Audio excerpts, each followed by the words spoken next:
Buenos días, saludos amigos televidentes, bienvenidos una vez más a este espacio Periodismo y Sociedad que conduce y dirige el buen amigo Andrés Licho Mato, quien por razones ajenas a su voluntad no está presente hoy, pero hoy contamos con la presencia de don Isidro del Toro.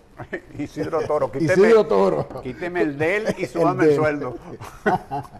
¿Cómo se siente? Muy bien, viendo cómo gira rápido este mundo. Estamos, pareciera que, no sé si la velocidad de traslación o de rotación, parece que le han colocado gasolina de alto octanaje. Si yo fuera un mecánico de esos, buenos mecánicos que hay en Villa Consuelo, diría que tiene bujía nueva. Tiene bujía nueva. ¿Son buenos los mecánicos de Villa Consuelo? No sé, yo no los conozco. No lo conozco, sí, ahí resuelven cualquier cosa. Por la 20, ¿no? Sí, y hacen cualquier adaptación. Y cobran bien. Sí, son buenos y las arreglan ahí mismo en la calle y eso. Está bien. Mire, don Isidro, ¿cómo usted ve el mundo? El mundo tras la partida del Papa Francisco. Bueno, el Papa Francisco realmente va a marcar un antes y un después, porque primero sacó el papado de Europa. Correcto. Los papas casi todos eran italianos. Yo no sé si desde Alejandro VI, que era español, Sí. César Borgia. Creo que Ratzinger era alemán. No, pero Y que, el otro polaco. Sí, pero yo no sé, desde ese papa quizás había otros, pero casi todos eran italianos. Luego vino lo que usted me acaba de decir.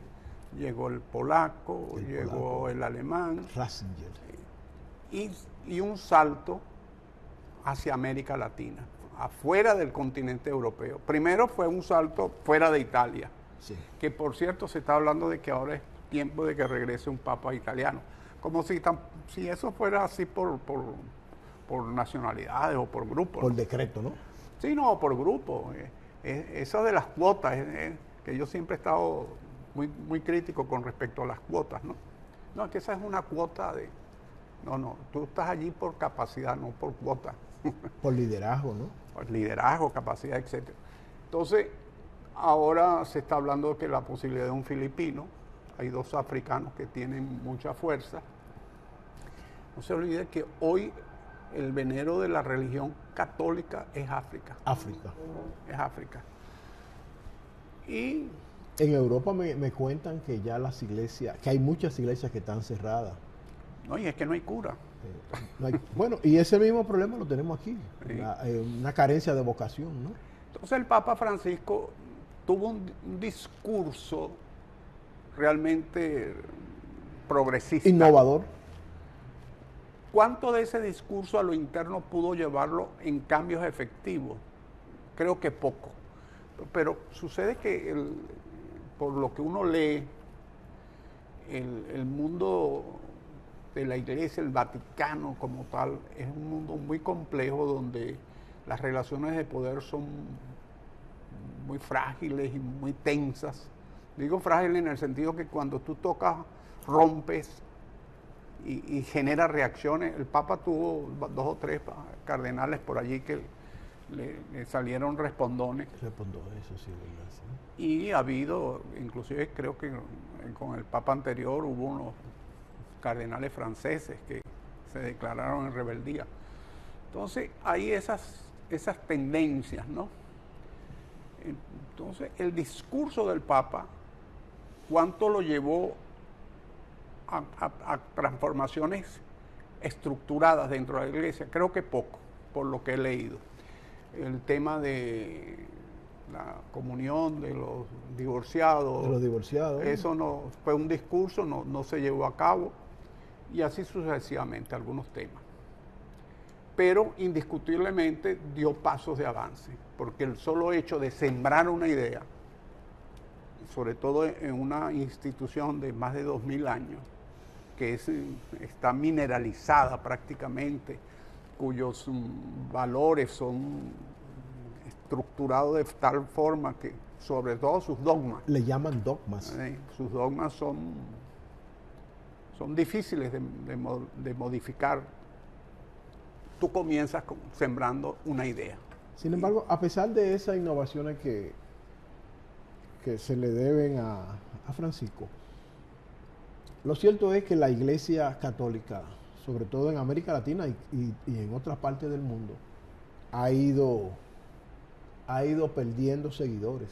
En América Latina es increíble el avance que tienen los protestantes, los evangélicos. Y no sé, me luce como que el nuevo Papa tendrá que venir a enfrentar esa situación y tratar de que la Iglesia Católica vuelva a florecer. El punto es que debe... Porque, por ejemplo, aquí en República Dominicana, me cuentan algunos amigos muy allegados a la iglesia que los seminarios están prácticamente vacíos. Que no hay... que ha ido perdiendo influencia. La vocación se ha diluido. Sí, las vocaciones se han diluido. Sí, el punto nodal es que la iglesia... Estamos en un mundo... Seglar. Sí, seglar, y donde la tecnología, la comunicación, y donde... No hay espacio para lo espiritual. Y el movimiento copa la vista y la mente de las personas. Vale decir, cuando yo digo el movimiento, usted agarra un aparato de esto y se mete en cualquiera de estas aplicaciones, Instagram, etcétera, y ve peliculitas, y ves cosas, y ves música, y entonces estás imbuido en eso. Y muchas veces hay videos y Instagram que son de gran calidad, que te aportan, pero hay muchos que lo que es muestra de carne y muestra de basura. No digamos basura. Basura, esa es la palabra. Hay carne de primera y carne de segunda. Entonces, estamos viviendo en un mundo realmente distinto. Cada época genera sus propias manifestaciones culturales. Como decía un poeta, creo que era Eric Spawn, que decía, cada época tendrá sus cantores. Tendrá sus cantores.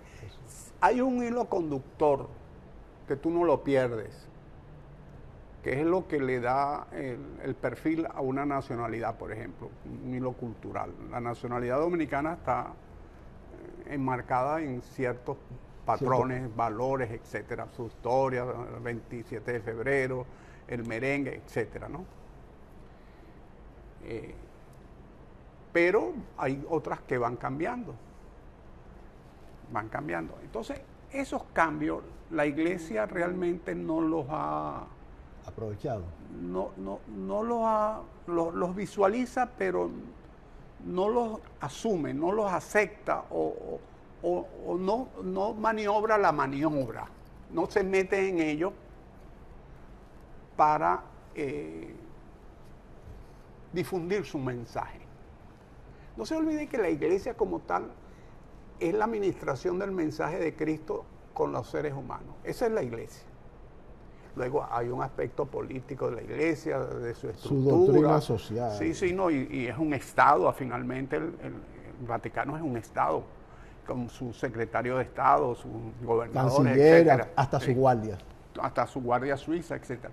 Pero la iglesia como tal es la administración del mensaje de Cristo con la humanidad. Administrar ese mensaje lleva en que la gente lo entienda. Y la forma de que la gente lo entienda es, en cierta forma, que el receptor del mensaje decodifique el mensaje. El mensaje tú lo envías con unos códigos. ¿Cuáles son los códigos? La misa, la Eucaristía, etcétera.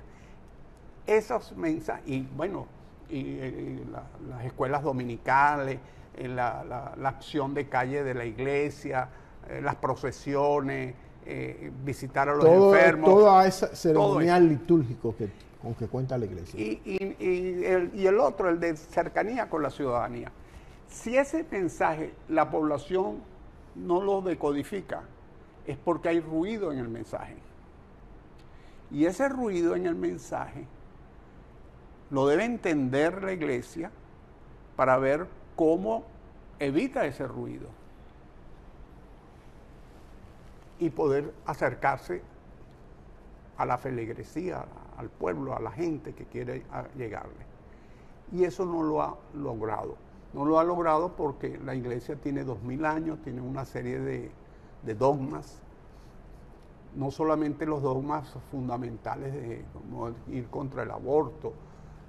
Se ha llevado, yo creo que han llevado eso como por el facilismo. Dicen, no, es que la iglesia como está contra el aborto, no está con los nuevos tiempos. No, yo no creo que sea eso. Yo creo que es un tema de cercanía, de acercarse. Yo creo que cuando una gente tiene un problema en una comunidad y la iglesia se acerca, la gente no está hablando de aborto, no está hablando de esas cosas, está hablando de su problema. Sin embargo, las iglesias protestantes no hacen eso que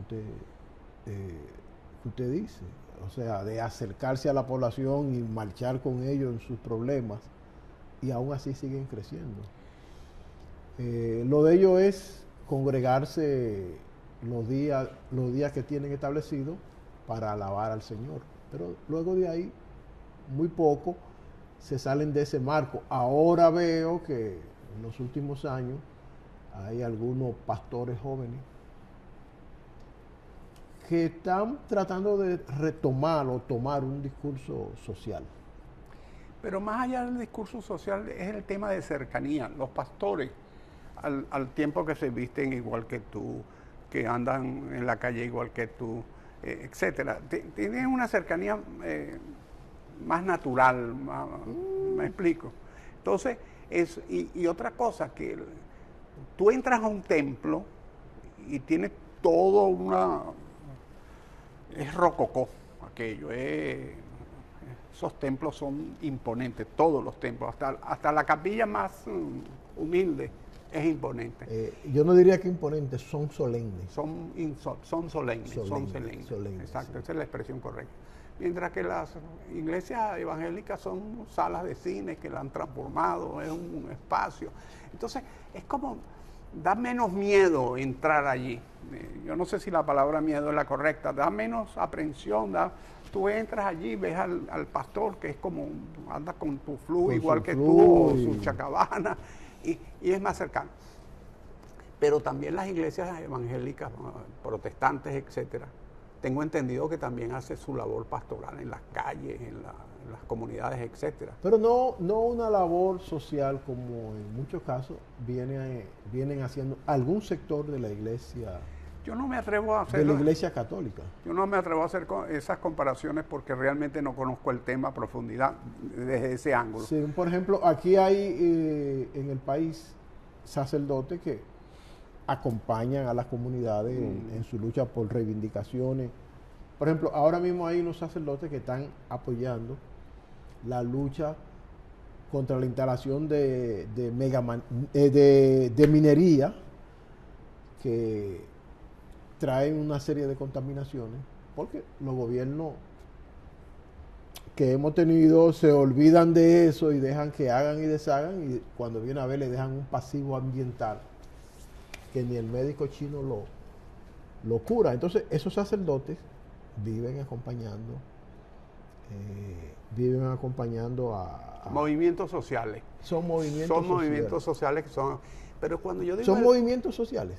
No. Sí, el movimiento. Algunos interpretan los evangelios de esa forma. No, pero el movimiento social es el grupo seglar que lucha por el medio ambiente. Eso es un movimiento social, es un grupo social que está luchando por la defensa del medio ambiente y lo acompaña la iglesia. Yo digo el acercamiento cuando una familia tiene una muchacha que a los 14 años sale en estado y que el cura se acerca a esa casa, habla, da el consejo, ese tipo de acercamiento que va más allá, porque el otro es un acercamiento político con P mayúscula, no un político partidario, partidista, sino un acercamiento político, de apoyo a una reivindicación de una comunidad, lo cual es muy bueno. Ojo, yo no estoy diciendo que sea malo, es muy bueno. Pero el otro acercamiento, el acercamiento humano, el acercamiento a la persona cuando se encuentra que se le cae el mundo encima. Ese acercamiento es el que yo digo que ha bajado. Es así, sí. Parece que hay distintas interpretaciones sobre los evangelios, ¿no? Pero vamos a ver cómo viene la sucesión del Papa. Me cuentan que hay un candidato, el candidato creo que de Nigeria, le llaman el Papa Negro. Hay dos puede ser ese. Hay dos africanos, uno de Nigeria y el otro no recuerdo dónde es. Sí. Es de otro país africano. Pero me dicen que el de Nigeria tiene mucha posibilidad. Hablan mucho de él y del de Filipinas. El de Filipinas. Hay 3 españoles que también tienen lo mencionan. Hay un húngaro, uno de Hungría. ¿Usted tiene alguna información sobre la composición que domina en el Colegio de Cardenales? Bueno, déjame decirte, el Papa Francisco nombró muchas personas. 78 cardenales. ¿Nuevos? Sí, nuevos, en sus años. Y jóvenes. Sí, al parecer tienen derecho al voto y son como 120. O sea, el 120 o 108, creo que son 108 el colegio cardenalicio, porque los que tienen más de 80 años no. Allí están en la foto, hay dos de África, está el filipino, está el húngaro. Hablan del norteamericano, el norteamericano tenía, según la prensa, poco chance, y ahora el presidente Donald Trump dice que él quiere que ese sea el próximo papa. O sea, el presidente Trump. No, y dicen ¿será que él le gusta? El vicepresidente tuvo parece que el domingo pasado, sí. Sí, lo visitó. Visitó, bueno, el Santo Padre nada más lo recibió por 3 o 4 minutos. Es que ya estaba muy... Él no estaba para recibir. Y se dice que el vicepresidente de los Estados Unidos estaba buscando alguna fórmula que favoreciera al estadounidense. Pero, o sea, ya él tenía la previsión de que el Santo Padre iba a partir. Acuérdense que ahí debe estar la CIA y la CIA conoce. La CIA conoce muchas cosas. Sí, bueno, no sé. No pero sé. Parece que la sucesión va a ser, algunos entendidos dicen que pudiera ser ese, que no recuerdo a qué orden pertenece. El Papa Francisco pertenecía a la orden de los jesuitas. De los jesuitas. A ese que llaman el Papa Negro. ¿Sabes que el Papa Negro, el general de la orden, que es el que llaman Papa Negro, sí, es un latinoamericano? El padre Sosa, venezolano. ¿Venezolano? Sí. Oh.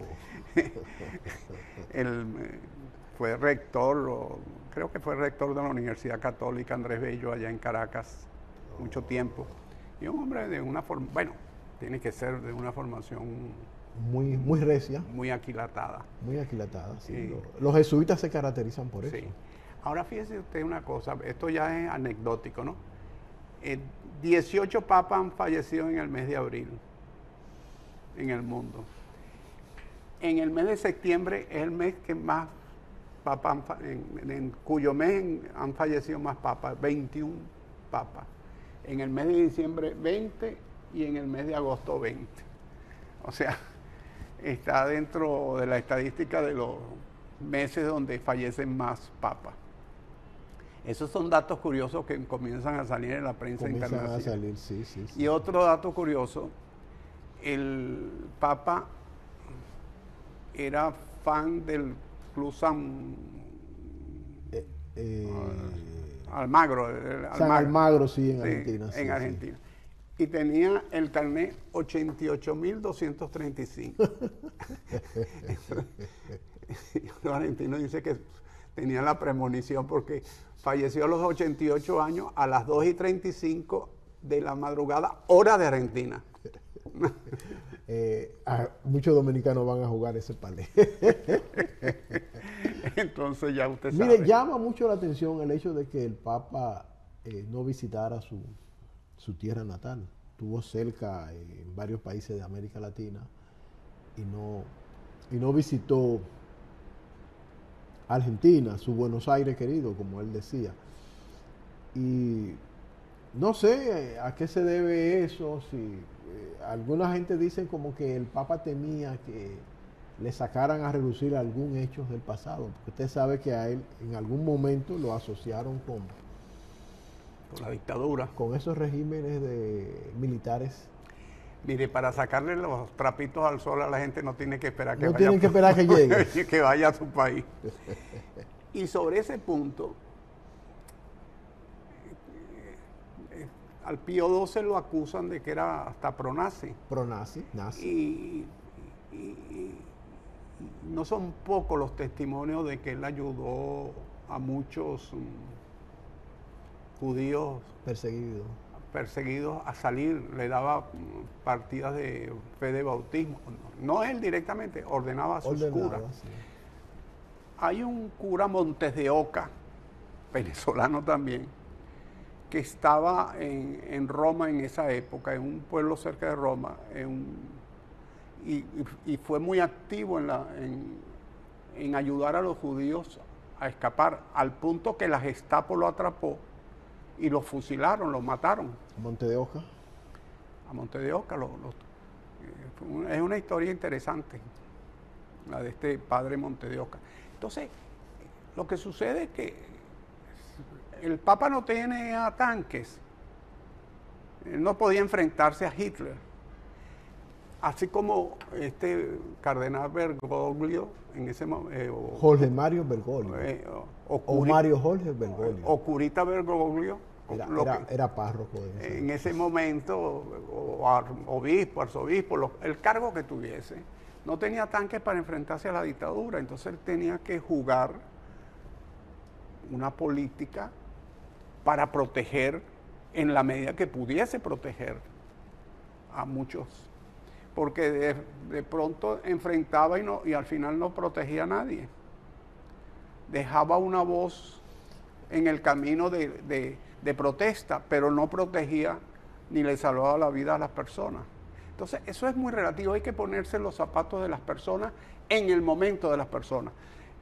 Muchas veces hacer los análisis y emitir juicios de valor fuera del contexto es muy difícil. Uno se acerca, pero es muy difícil porque tú no conoces realmente la esencia.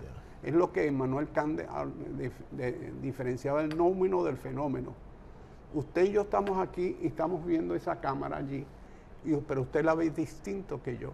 Usted ve ángulos que yo no estoy viendo por su visión y yo estoy viendo ángulos que usted no ve por mi ubicación. Hay que unir esos dos ángulos para obtener una buena... Y en materia tan sensible como esa, sobre todo esas dictaduras del Cono Sur, no se olvide la Operación Cóndor y todas esas cosas.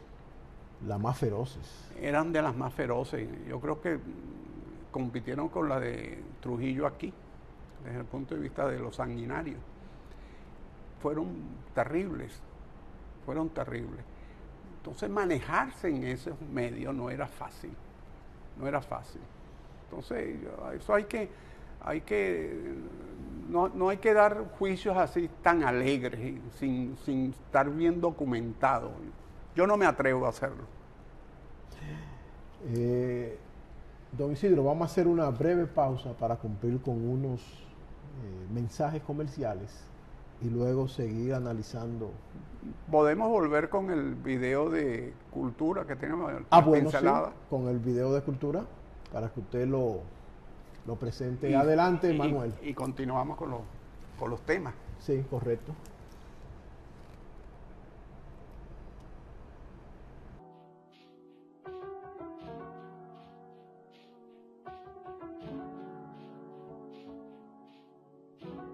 Antonio Duvergé, un gigante en el Olimpo patrio dominicano. Saludos. Antonio Duvergé viene de ancestros de la nobleza que tras la Revolución Francesa emigraron hacia la colonia de Santo Domingo, la más próspera y reconocida posesión de Francia en ultramar. Los padres de nuestro héroe fueron José Duvergé y María Duval, quienes eran criollos mulatos de la colonia, probablemente de posición económica desahogada, radicados en la zona central no lejana de la frontera. Al igual que tantos otros propietarios, se vieron obligados a emigrar hacia territorio dominicano, en esa época el Santo Domingo español, por haberse solidarizado con las posiciones del sector mulato de viejos libres que confrontó el ascenso de los jefes de los esclavos liberados en el marco de la guerra racial desatada en Haití. Al poco tiempo se vieron forzados a trasladarse a Puerto Rico, al igual que muchos dominicanos y refugiados de la colonia francesa, a fin de protegerse de los insurgentes haitianos. En 1807 nace Antonio Duvergé en Puerto Rico, mas al dividirse Haití en dos estados, decidieron regresar a lo que sería República Dominicana. Durante la primera década de vida en territorio dominicano, los Duvergé se establecieron en El Ceibo, donde sobrellevaban una existencia llena de privaciones. Hacia 1818 se trasladaron a San Cristóbal. La formación del héroe se vinculó a esa región y zonas aledañas. Para 1822, durante la ocupación de Jean-Pierre Boyer, la familia estaba asentada en San Cristóbal. Cuando llega la noticia de la Declaración de Independencia del 27 de febrero de 1844, Duvergé ya pertenecía al grupo de conspiradores y se activa por la causa. Tras conferenciar con Francisco del Rosario Sánchez, tomó el camino hacia Azua. Se detuvo en Baní para colaborar con el pronunciamiento del final del dominio haitiano. En Azua sus labores se facilitaron por la disposición al combate de una porción considerable de la población masculina adulta. Durante los días subsiguientes logró montar una línea defensiva en la localidad, de crítica importancia militar tanto por ser la principal ciudad del sur y porque en ella se bifurcaban las dos rutas que unían la ciudad de Santo Domingo con Haití. Duvergé calibró la conveniencia de concentrar las fuerzas y no avanzar hacia la frontera. Si bien había dispuesto medidas para la organización de tropas en las localidades próximas a esa zona, su sagacidad le indicó que en ese momento no había posibilidades alguna de impedir que el enemigo llegara hasta Azua.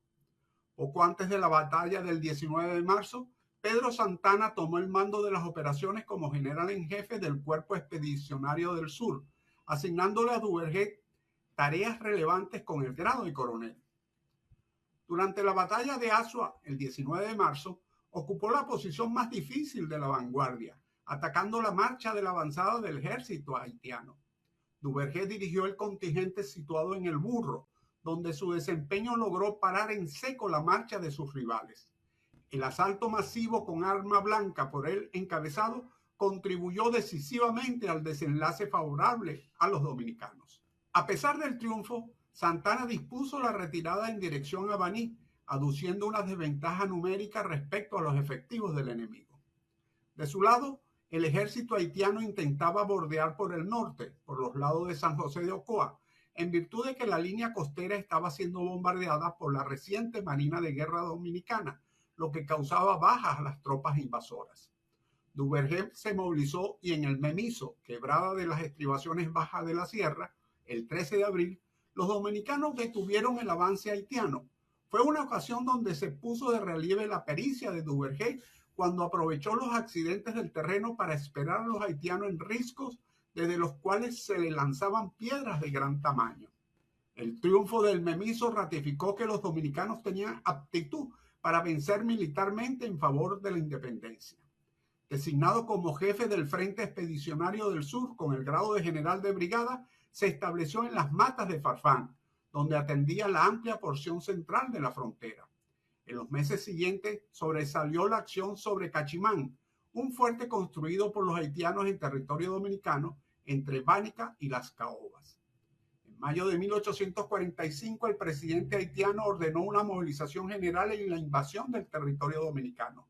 En medio de una dinámica de combate, el general Joaquín Puello libró batalla en La Estrelleta, sabana cerca del río Matallaya, donde infligió una derrota sin precedente al ejército haitiano.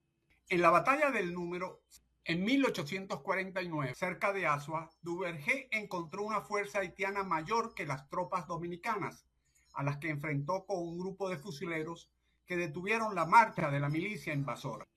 Tras la campaña de 1849, Duvergé fue sometido, junto con otros oficiales, a un juicio militar del que resultó absuelto. Pero cada vez era más claro los conflictos entre él y Pedro Santana.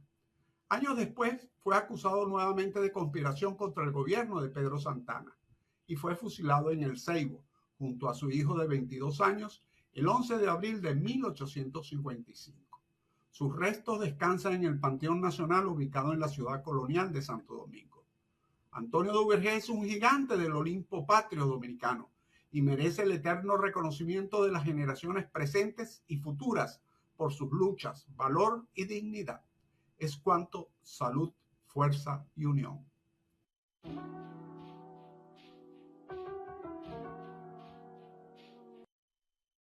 Bueno, estamos nuevamente en nuestro programa Periodismo y Sociedad. Asimismo, mire, hay una información que yo no la quiero dejar pasar. Ayer fueron sepultados los restos del hijo Antonio Blanco Peña. El hijo Antonio Blanco Peña fue un destacado luchador antitrujillista. Luego se integró a la lucha durante los 12 años contra Joaquín Balaguer y fue un dirigente del movimiento revolucionario 14 de julio. Tuvo una destacada participación en la insurrección cívico-militar de abril del 65. Y no quería dejar pasar este momento porque fue un gran dominicano, un hombre de mucho valor, resistió, a pesar de haber estado detenido en las cárceles dominicanas, en las celgátulas dominicanas, siempre se mantuvo fiel a sus ideas, buenas o malas, porque lo cual es muy difícil ahora en este tiempo en donde existen, donde hay muchas personas que con el cambio del sol cambian de color. Donde el pragmatismo impera. El pragmatismo impera. Mire, y hablando de pragmatismo, parece que el narcotráfico ha sentado credenciales dentro de la partidocracia dominicana.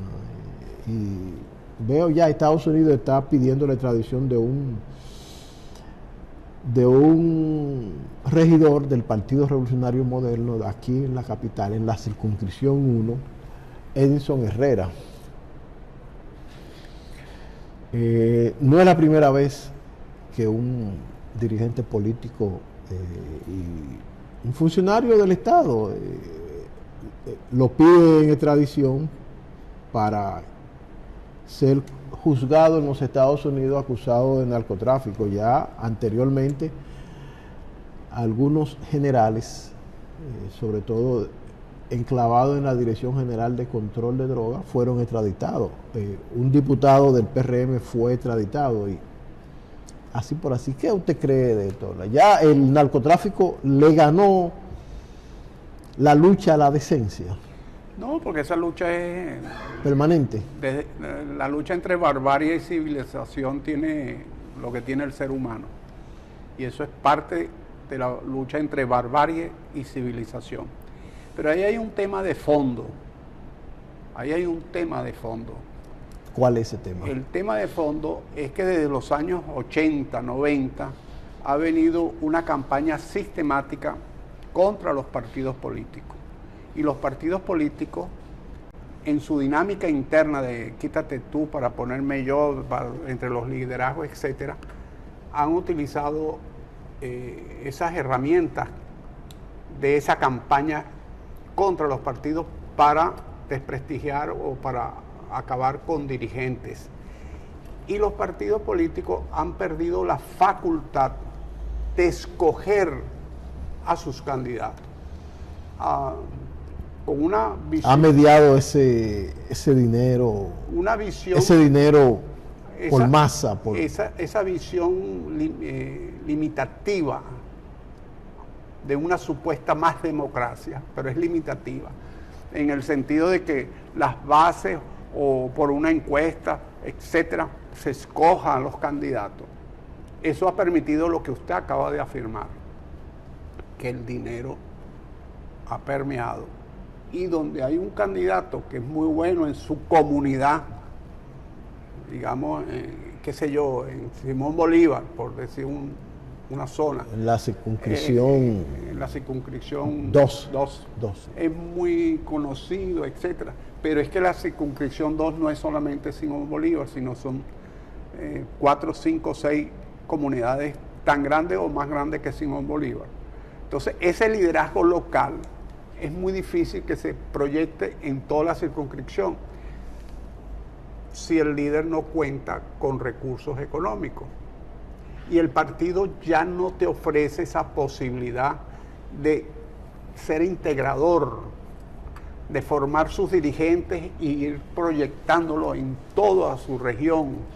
Yo no sé si me explico.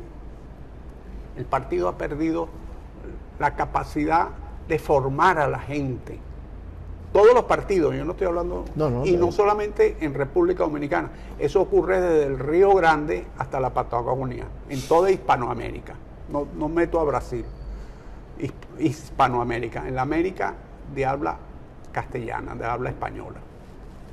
Entonces, eso ha permeado, los partidos se han debilitado. Entonces, cuando un partido no puede, que es el que presenta a los candidatos a la sociedad, se ve obligado a presentar a Pedro y a Juan y a Juana porque le ganaron una encuesta, porque ganaron unas primarias. Bueno, y ganó unas primarias, lo más democrático, pero ¿cómo ganan las primarias?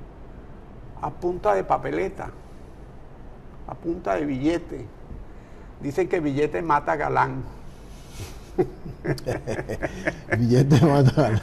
Billete mata galán. Papeleta, para hacerlo más dominicano, papeleta mata menudo. Bueno, entonces, y los partidos se han dejado acorralar y no reaccionan, lo peor del caso, que sigue con el juego. Entonces, está bien, tienen que sancionar, el PRM ya creo que colocó, llamó a sanción, sí, a este dirigente, pero es que va a tener que llamar a sanción no el PRM, todos los partidos, a muchos, porque el sistema de elección no es un sistema realmente democrático, realmente no es democrático. Tú me podrás decir y argumentar con frases bonitas, que la base, cosas.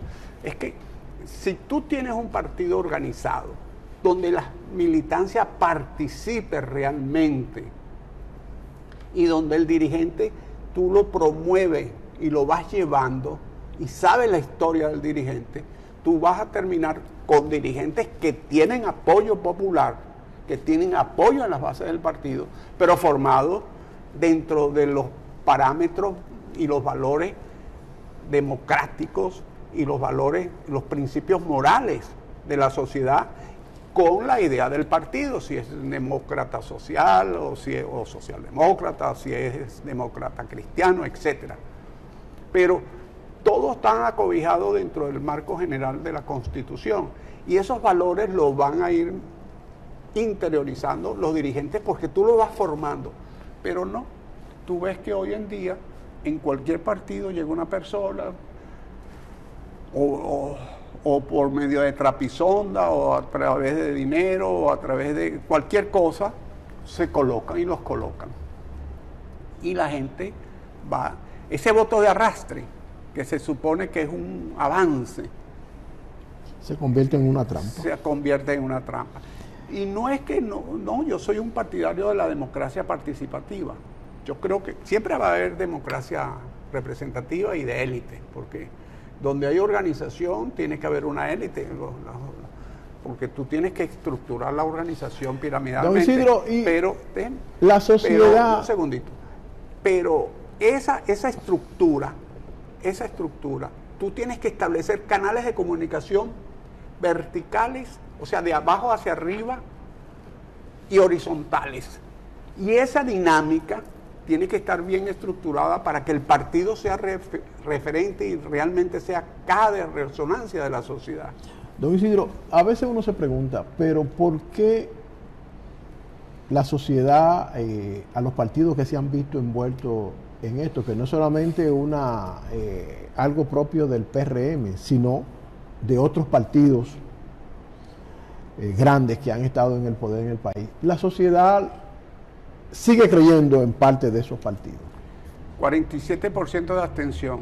¿Siguen creyendo los partidos? Bueno, pero 2 o 3 ciudadanos que voten por partidos que están acusados es mucho. Esa es la teoría del cheque en blanco. Esa teoría no... ese 47%...